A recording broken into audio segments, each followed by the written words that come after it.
Example 7.15 அதில் first some evaluate integration of 3 cosecant square x minus 5x plus sin x into dx அப்படின்னு கொடுத்துருக்காங்க.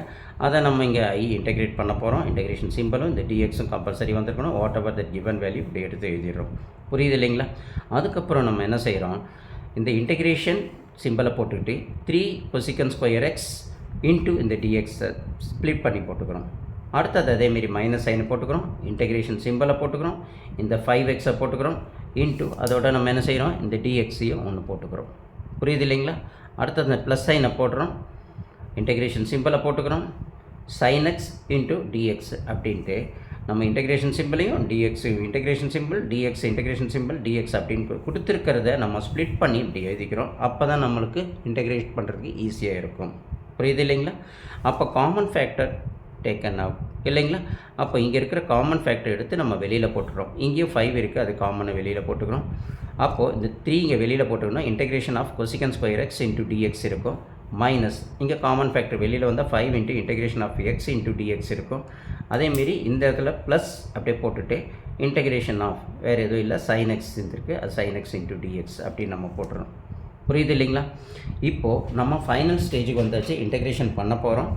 அப்போ integration simple வரக்கூடாது, இந்த dx வரக்கூடாது, உள்ளே இருக்கிற cosecant ஸ்கொயர் எக்ஸ் மட்டும் நம்ம இன்டெகிரேஷன் ஃபார்முலாஸ் இருக்கு இல்லையா, அதில் என்ன வருதுன்னு அப்படின்னு பார்த்தோம்னா நம்மளுக்கு என்ன வரும், cosecant square X equal to minus God X அப்படின்ட்டு நம்மளுக்கு கிடைக்குது இல்லைங்களா இன்டெகிரேஷன் சிம்பிளில். அப்போது மைனஸ் காட் எக்ஸை நம்ம இதுக்கு பதில் cosecant ஸ்கொயர் எக்ஸ் பதில் மைனஸ் காட் எக்ஸ் அப்படின்னு நம்ம இருக்கோம். 3யை போட்டுக்கிறோம், இன்டெகிரேஷன் சிம்பிள் வரல, நம்மளுக்கு இந்த dx வரல, அதனால் minus God X 3 into minus God X போட்டாச்சு, மைனஸுக்கு மைனஸ் போட்டாச்சு, 5க்கு 5 போட்டாச்சு. இங்கே பார்க்கும்போது எக்ஸ் ஒண்டி தான் இருக்குது. அப்போ எக்ஸ்னா எக்ஸோட பவர் ஒன்று தானே இருக்கும், இது காமன் கான்செப்ட் இல்லைங்களா? அப்போ 1, இப்போ 1 + 1 அப்படின் போது நம்மளுக்கு என்ன ஃபார்முலா ஞாபகத்துக்கு வரணும், இன்டெகிரேஷன் ஆஃப், நம்ம நல்லா ஞாபகப்படுத்தி பாருங்கள், நம்ம இது வரைக்கும் படிச்சிருக்கோம். Integration of x to the power of n into dx is equal to x to the power of n plus 1 bringing to the power as a denominator plus c, but n is not equal to -1 அப்படின்ட்டு நம்ம பார்த்துருக்கோம். புரியுது இல்லைங்களா? இப்படி இந்த கான்செப்டை நீங்கள் புரிஞ்சுக்கிட்டு அழகாக நீங்கள் போட்டு பாருங்கள், உங்களுக்கு ஈஸியாக அந்த ஃபார்முலா புரிய ஆரம்பிக்கும். இப்போ இந்த ஃபார்முலாவை பேஸ் பண்ணி எக்ஸோட பவர் 1 அப்படின்னு நம்மளுக்கு தெரிஞ்சதுனால இங்கேயும் அதேமாரி integration of x to the power of n into dx equal to x to the power of n plus 1 bringing to the power as a n plus 1 plus c, but n is not equal to -1 நம்ம பார்த்தோம் இல்லைங்களா? nக்கு பதில் இங்கே 1 இருக்குது, அப்போ n plus 1 bringing to power as a 1 plus 1 அப்படி நம்ம போட்டுக்கிறோம். புரியுது இல்லைங்களா? மைனஸுக்கு மைனஸ் போட்டுக்கிறோம். அடுத்தது இங்கே என்னென்னா integration of sin x, integration of sin x நம்மளுக்கு என்ன கிடைக்கும் அப்படின்னு பார்த்தா மைனஸ் காஸ் எக்ஸ் அப்படின்னு கிடைக்கும். Integration of sin x, integration of cosecant x, ஓகேங்களா? இன்டெகிரேஷன் ஆஃப் sin xக்கு நம்ம பார்த்தோம்னா மைனஸ் காஸ் எக்ஸ், அப்போ மைனஸ் காஸ் எக்ஸ் போட்டுக்கிறோம். ஃபைனலாக இன்டெகிரேஷன் பண்ணி முடிச்சிட்டோம். இன்டெகிரேஷன் சிம்பிள் இந்த dx, இன்டெகிரேஷன் சிம்பிள் இந்த dx, இந்த இன்டெகிரேஷன் சிம்பிள் dx இங்கே எங்கேயுமே நம்மளுக்கு வரல இல்லைங்களா? ஃபைனலாக ப்ளஸ் சி, அதுக்கு பதிலாக நம்ம டோட்டலாக ஓவரால் போட்டுக்கிறோம்.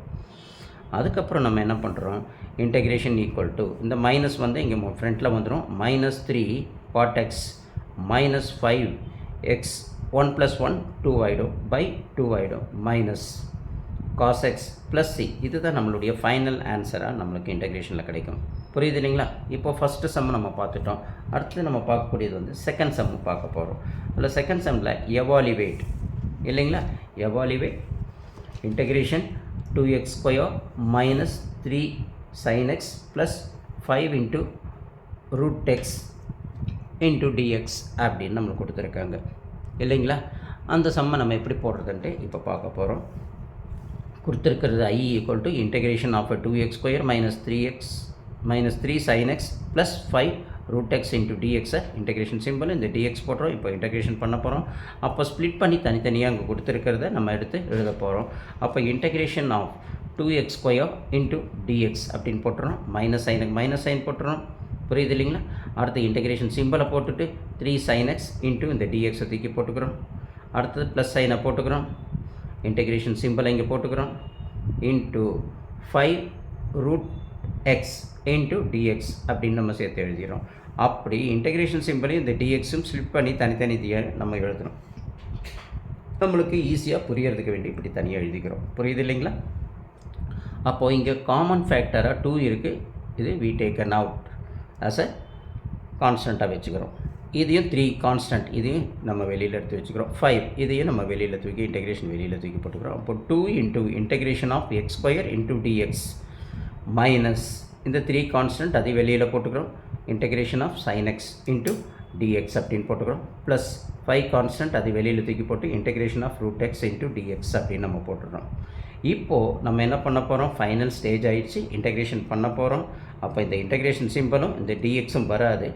அதுக்கு முன்னாடி இந்த எக்ஸ் ஸ்கொயருன்றது இன்டெகிரேஷனில் எங்கே வருதுன்னு பார்த்தா x to the power of n, எனக்கு பதில் இந்த இடத்துல 2 இருக்குது. நம்ம ஃபார்முலா தெரியும் already. Integration of x to the power of n into dx equal to x to the power of n plus 1 bringing to the power as a denominator plus 1. புரியுதுங்களா?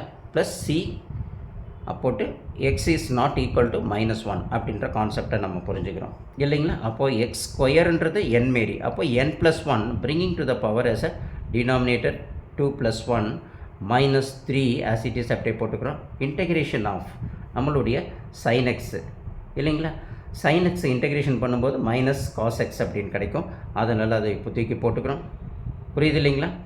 அப்போது இந்த இன்டெகிரேஷன் சிம்பிள் இந்த dx இங்கே வரல. Plus 5 போட்டுக்கிறோம். இங்கே கொடுத்துருக்கிறது வந்து ரூட் ஆஃப் எக்ஸ். ரூட்டுன்னு சொல்லும்போது அது என்னது?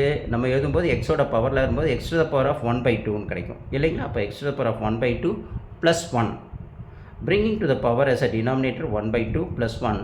ஃபைனலாக இதுக்கு எல்லாமே இன்டெகிரேஷன் சிம்பிள் இந்த டிஎக்ஸ் எல்லாத்துக்கும் 3 எடுத்துட்டோம்.